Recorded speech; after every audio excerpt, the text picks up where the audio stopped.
अस्सलाम वालेकुम प्यारे बच्चों।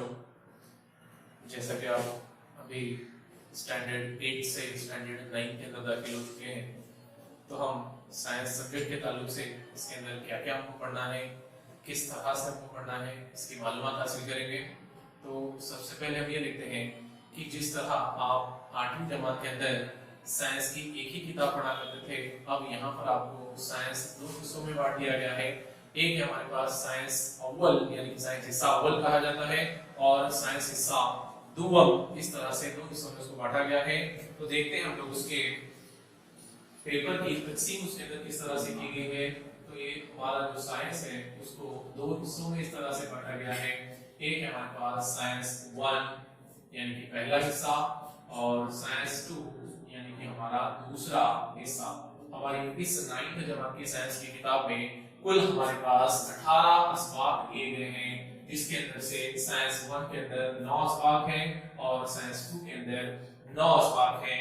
और साइंस 1 का जो पर्चा आप लोगों को करेगा वो 40 मार्क का, और साइंस 2 का जो पर्चा रहेगा आपका वो भी 40 मार्क का। इस तरह से दोनों कुल मिलाकर आपका जो पर्चा रहेगा वो कुल 80 मार्क का रहेगा।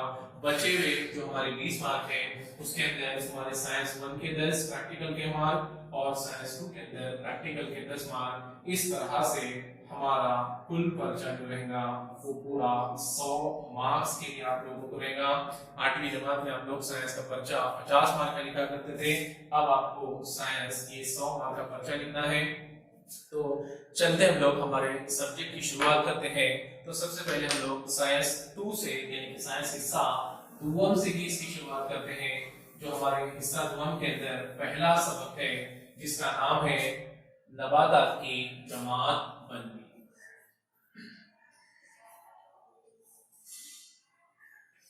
नबातात की जमात बंदी। अब नबातात की जमात बंदी देखने से पहले हम लोग ये देखते हैं कि जमात बंदी किसे कहा जाता है। अब जमात बंदी यानी कि तकसीम करना, बांटना, चीजों को अलग-अलग करना, उसे कहा जाता है जमात बंदी। तो यहाँ पर नबातात की क्या की गई, जमात बंदी की गई। नबातात की जमात बंदी करने वाला सबसे पहला साइंसदान जो 18वीं सदी के अंदर है, जिसका नाम था एचर, जिसने नबातात के दो बड़े-बड़े ग्रुप बनाए। वो हम लोग आगे देखेंगे क्या है उसकी मालूमात। पहले हम लोग देखते हैं कि नबातात देखने से पहले हम लोग देखते हैं कि ये जमात बंदी जो की गई वो सिर्फ नबातात के अंदर ही नहीं बल्कि हमारे तमाम जानदारों के अंदर की गई जमात बंदी। तो इस उसूल को बयान करने वाला एक और साइंसदान था हमारे पास जिसका नाम था रॉबर्ट विटाकेर, जिसने सन 1959 के अंदर तमाम जानदारों को 5 बड़े-बड़े आलमों के अंदर बांटा, जिसकी बुनियाद हमारे आरएच विटाकेर यानी कि रॉबर्ट विटाकेर ने रखी। तो वो 5 जानदारों के बड़े-बड़े 5 आलम क्या हैं हम लोग यहाँ पर देखेंगे। उसके बाद हम लोग हमारे सबक की शुरुआत करते हैं। तो सबसे पहला हमारे पास ये है जानदार, यानी कि जानदारों को किस तरह से बांटा गया। अब जानदारों की भी जमात बंदी करना क्यों जरूरी था, क्योंकि हमारे जमीन पर एक निकश पर कई अलग-अलग किस्म के जानदार पाए जाते हैं, जिनकी बिना पर उसने जानदारों की जमात बंदी 5 बड़े-बड़े आलमों में की। तो 5 बड़े-बड़े आलम क्या हैं, उनको किस तरह से बांटा गया है हम लोग यहाँ पर देखेंगे। तो जानदारों को पहले 2 अलग-अलग किस्म के खलियात के अंदर बांटा गया। एक है हमारे पास गैर वाज़ेह मरकज़ा बरदार, गैर वाज़ेह मरकज़ा बरदार, और दूसरा है हमारे पास वाज़ेह मरकज़ा बरदार। अब ये गैर वाज़ेह मरकज़ा बरदार क्या है और वाज़ेह मरकज़ा बरदार क्या है, ये हम लोग 8वीं जमात में पढ़ चुके हैं। फिर भी एक मतलब मैं आपको दोहरा रहा हूँ। ये गैर वाज़ेह मरकज़ा बरदार यानी कि जानदारों के वो खलियात जिनके अंदर मरकज़े वाज़ेह तौर पर नजर नहीं आते, उसे कहा जाता है गैर वाज़ेह मरकज़ा बरदार वाले खलियात। और ऐसे खलियात के अंदर जो खलवी हैवान से हैं वो मुकम्मल तौर पर पाए नहीं जाते और इनके मरकज़े वाज़ेह नहीं होते। दूसरा हमारे पास है वाज़ेह मरकज़ा बरदार, यानी कि ऐसे खलियात जिनके मरकज़े वाज़ेह तौर पर हमको नजर आते हैं और ऐसे खलियात के अंदर तमाम खलवी हैवान से पाए जाते हैं। तो देखते हैं हम लोग ये गैर वाज़ेह मरकज़ा बरदार के अंदर उसने एक आलम को रखा जिसे कहा जाता है आलम हलम। या तो फिर आलमे मोनेरा कहा जाता है। याद रखेंगे नाम आप लोग, जिसे कहा जाता है आलमे हरम यानी कि आलमे मोनेरा। इस आलम को एक गैर वाज़िह मरकज़ा बरदार के अंदर रखा गया है, क्योंकि सिर्फ आलमे हरम के अंदर पाए जाने वाले ही जो जानदार हैं वो गैर वाज़िह मरकज़ा बरदार वाले हैं, बाकी के तमाम जानदार वाज़िह मरकज़ा बरदार के अंदर रखे गए हैं। तो देखते हैं लोग वाज़िह मरकज़ा बरदार के अंदर किस तरह से इनको तकसीम किया गया है, इनकी वापस से तकसीम की गई है। यहाँ पर हमारे पास यक खलवी और दूसरा हमारे पास कसीर खलवी। अब ये यक खलवी किसे कहा जाता है? ऐसे जानदार जिनके खलिए जिनके अंदर एक ही खलिया पाया जाता है उन्हें कहा जाता है यक खलवी, और ऐसे जानदार जिनके अंदर एक से ज्यादा खलियात पाए जाते हैं उन्हें कहा जाता है कसीर खलवी। मिसाल के तौर पर यक खलवी जानदारों के अंदर अगर हम लोग मिसालें देखेंगे तो आप लोग 8वीं जमात में भी पढ़ चुके हैं। जैसे मिसाल के तौर पर अमीबा, पैरामोशियम, यूग्लेना, हाइड्रा, ऐसे कई जानदार हैं जो यक खलवी है। और कसीर खलवी यानी कि इसके अलावा जो जानदार है, मिसाल के तौर पर इंसान है, कई किस्म के चरिंदे हैं, परिंदे हैं, ये तमाम कसीर खलवी हैवानात के अंदर, कसीर खलवी जानदारों के अंदर रखे गए हैं। अब यक खलवी जानदारों के अंदर उसने एक नए आलम को रखा है जिसे कहा जाता है आलमे प्रोटिस्टा, जिसे कहा जाता है आलमे प्रोटिस्टा। और कसीर खलवी जानदारों के अंदर उसने वापस से दो ग्रुप बनाए हैं, जिसके अंदर है खलवी दीवार वाले और दूसरा जो है बगैर खलवी दीवार।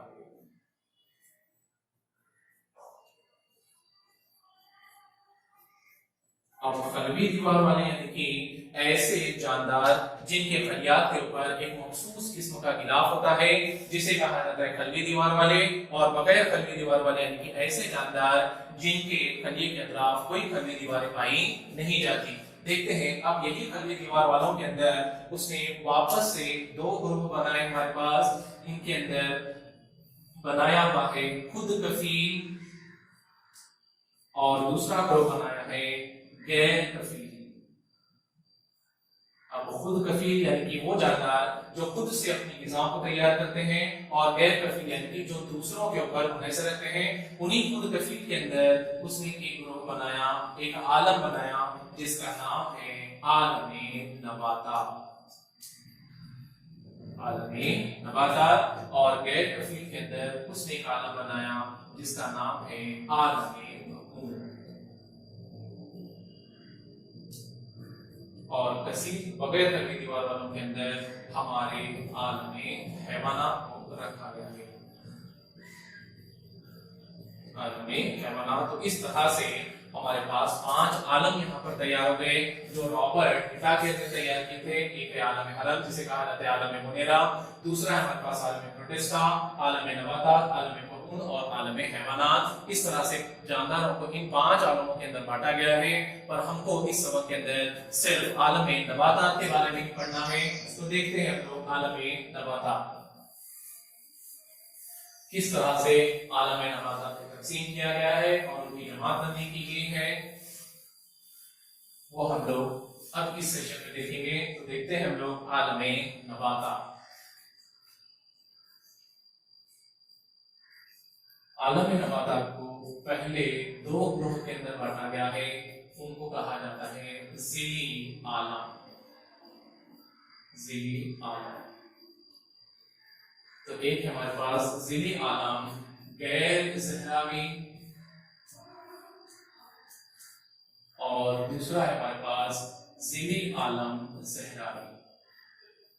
अब ये गैर ज़हरावी यानी कि ऐसे नबातात जिनके अंदर फूल नहीं लगते उन्हें कहा जाता है गैर ज़हरावी, और ज़िली आलम ज़हरावी यानी कि ऐसे नबातात जिनके अंदर फूल लगते हैं उन्हें कहा जाता है ज़हरावी नबातात। देखते हैं हम लोग ये नबातात की जमात बंदी करने से पहले नबातात क्या है। तो हमारी जमीन पर कश्र अर्ज़ पर पाए जाने वाले ऐसे जानदार जिनके खलियात के अंदर एक मखसूस किस्म का सब्ज़ माया पाया जाता है, जिसकी बिना पर वो अपनी ग़िज़ा को खुद तैयार करते हैं, इसीलिए उन्हें कहा जाता है खुद कफील। एक अमल के जरिए वो अपनी ग़िज़ाओं को तैयार करते हैं। उस अमल को हम लोग 8वीं जमात में पढ़ चुके हैं, जिसे कहा जाता है शुआई तरकीब, यानी कि सूरज की रोशनी के जरिए नबातात अपनी ग़िज़ाओं को तैयार करते हैं, इसीलिए उन्हें कहा जाता है खुद कफील और उन्हें कहा जाता है ग़िज़ासाज़, यानी कि ये तमाम जानदारों के लिए ग़िज़ाओं को तैयार करने वाले जानदार कहा जाता है। चलते हम लोग इसकी बुनियाद क्या जरूरी है, मतलब क्यों नबातात को बांटा गया है, क्योंकि हमारे जमीन पर पाए जाने वाले जानदारों और नबातात के अंदर बहुत सारी अलग अलग किस्म के नबातात भी पाए जाते हैं। मिसाल के तौर पर कुछ नबातात ऐसे हैं जो निहायत ही छोटे हैं, कुछ नबातात पानी के अंदर पाए जाते हैं, कुछ नबातात के अंदर बीजें लगती हैं, कुछ नबातात के अंदर बीजें नहीं लगती, और कुछ नबातात एक दाला है तो कुछ नबातात दो दाला है, कुछ नबातात के अंदर फूल लगते हैं तो कुछ नबातात के अंदर फूल नहीं लगते, और कुछ नबातात के अंदर नसीजें पाई जाती हैं उनकी ग़िज़ाई मादों की, और पानी की तरसील के लिए मुख्तलिफ मखसूस किस्म की नसीजें पाई जाती हैं, और कुछ नबातात के अंदर ऐसी नसीजें पाई नहीं जाती। कुछ नबातात के अंदर जड़, तना, पत्ते वाज़ेह तौर पर नजर आते हैं, और कुछ नबातात के अंदर ऐसी कोई साख्तें हमको नजर नहीं आती, जिसकी बिना पर हमारे नबातात को बांटना जरूरी था, यानी कि उनकी जमात बंदी करना जरूरी था। तो हमारे रॉबर्ट विटाकर ने और एचर ने मिलकर आलम नबातात को बांटा हुआ है। पहली ज़िली आलम उसके अंदर हम लोग देखेंगे जिसे नाम दिया गया है ज़िली आलम गैर ज़हरावी। ज़िली आलम गैर ज़हरावी। अभी थोड़ी देर पहले मैंने आप लोगों को बताया कि गैर ज़हरावी क्यों कहा जाता है, क्योंकि ये नबातात के अंदर फूल नहीं लगते, इसीलिए उन्हें कहा जाता है गैर ज़हरावी। इसके अंदर वापस से तीन अलग अलग जमातें बनाई गई हैं। नंबर एक जमात हम लोग उसके अंदर देखेंगे,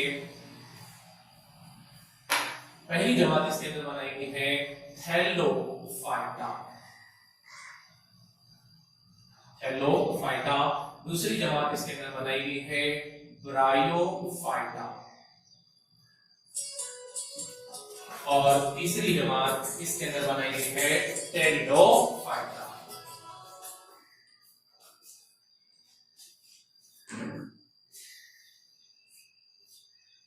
इस तरह से ये हमारे गैर ज़हरावी यानी कि ज़िली आलम गैर ज़हरावी नबातात को तीन अलग अलग जमातों में बांटा गया है। एक तो है पहला थैलोफाइटा, दूसरा है ब्रायोफाइटा, और तीसरा हमारे पास टेरिडोफाइटा। देखते हैं हम लोग इसके अंदर सबसे पहले ये थैलोफाइटा क्या है और इसके नबातात किस किस्म के हैं। तो हमारे पास देखते हैं हम लोग थैलोफाइटा गैर ज़िली आलम गैर ज़हरावी नबातात के अंदर थैलोफाइटा के जो नबातात हैं ये निहायत ही छोटे, इनके अंदर न जड़ है, न तना है, न पत्ते हैं, सिर्फ एक हरे रंग का सब्ज मादा पाया जाता है। यानी कि इससे हमें ये पता चलता है कि इनके फलियात के अंदर मखसूस किस्म का सब्ज मायना पाया जाता है, जिसकी बिना पर वो खुद कफील हैं, और ये नबातात मीठे पानी के अंदर और खारे पानी के अंदर भी पाए जाते हैं। इनके अंदर कुछ खुद कफील भी हैं और कुछ गैर कफील भी हैं। मिसाल के तौर पर अगर खुद कफील की मिसाल हम लोग इसके अंदर देखेंगे तो हमारे पास बड़ी मखसूस किस्म का एक नबातात है जिसको कहा जाता है काई। अगर आप लोग बरसात के मौसमों के अंदर गड्ढों के अंदर अगर देखेंगे तो हरे रंग का जो सब्ज हिस्सा हमको नजर आता है वही हमारे पास काई है, जो थैलोफाइटा ये जमात से ताल्लुक रखने वाले नबातात हैं जो गैर ज़हरावी के अंदर पाए जाते हैं। मतलब दोहरा रहा हूं, ये नबातात के अंदर न जड़ है, न तना है, न पत्ते हैं, ऐसी कोई साख्तें इनके अंदर पाई नहीं जाती।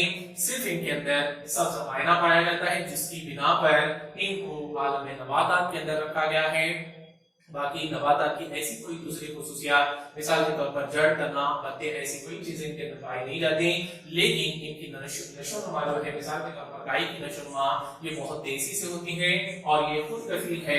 इसी के अंदर अगर गैर कफील की मिसाल अगर हम लोग देखेंगे तो हमारे पास एक और नबातात का हिस्सा है जिसे कहा जाता है फकून, जो कि गैर कफील है, लेकिन इसको भी थैलोफाइटा के अंदर ही रखा गया है। तो ये हमारे थैलोफाइटा से ताल्लुक रखने वाले नबातात मिसाल के तौर पर अगर देखेंगे उनकी मिसाल हमारे पास है स्पाइरोगेरा, कायरा, उल्वा, ये तमाम जो नबातात हैं ये थैलोफाइटा इस जमात से ताल्लुक रखने वाले नबातात हैं। दूसरी जमात इसके अंदर हम लोग देखते हैं जिसे नाम दिया गया हमारे पास ब्रायोफाइटा, जिसे नाम दिया गया है ब्रायोफाइटा।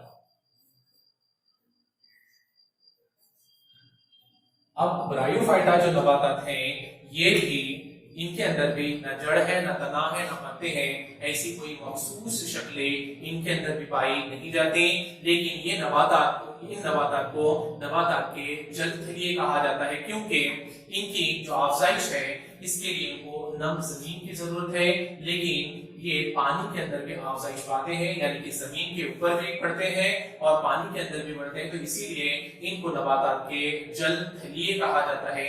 इन नबातात के अंदर जड़ के जैसी साख्तें पाई जाती है, जड़ तो नहीं पाया जाता लेकिन जड़ के जैसी साख्त पाई जाती है, जिसे कहा जाता है बेखनुमा।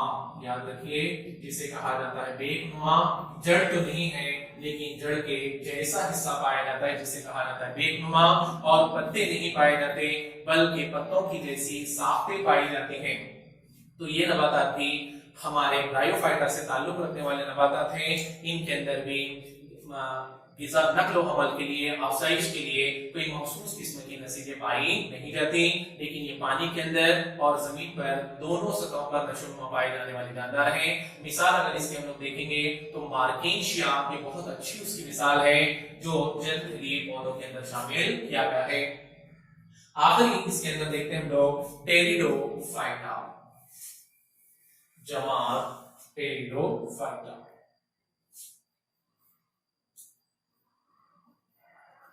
टेरिडोफाइटा से ताल्लुक रखने वाले जो नबातात हैं ये थोड़े से बड़ी जसामत वाले हैं, थोड़े से बड़ी जसामत वाले हैं। इनके अंदर जड़ भी है, तना भी है, पत्ते भी है, यानी कि तमाम जो चीजें हैं वो वाज़ेह तौर पर नजर आती हैं, लेकिन ये नबातात के अंदर फूल नहीं लगते। अब इनकी अफजाइश किस तरह से होती है, तो ये नबातात के अंदर उनके पत्तों के बदनी सतह पर यानी कि निचली सतह पर बजरेदान पाए जाते हैं। उन्हीं बजरेदानों के अंदर बजरे पैदा होते हैं, उन्हीं बजरों के जरिए ये नबातात की अफजाइश होती है। मिसाल के तौर पर फ्यूनेरिया एक बड़ी अच्छी मिसाल है हमारे पास। फ्यूनेरिया जो पौधा खूबसूरती के लिए, आराइश के लिए भी हमारे पास इस्तेमाल किया जाता है, वो जमात टेरिडोफाइटा से ताल्लुक रखने वाला पौधा है। तो आज हमने ये गैर ज़हरावी के अंदर 3 जमातों का ताल्लुक पढ़ा। एक तो सबसे पहला था हमारे पास थैलोफाइटा, ब्रायोफाइटा और टेरिडोफाइटा। इसके आगे का इंशाल्लाह हम लोग अगले पीरियड के अंदर देखेंगे। अस्सलाम वालेकुम। अगर आपको कोई चीज इसके अंदर पूछना है तो आप लोग मुझे कमेंट बॉक्स में पूछ सकते हैं। अस्सलाम।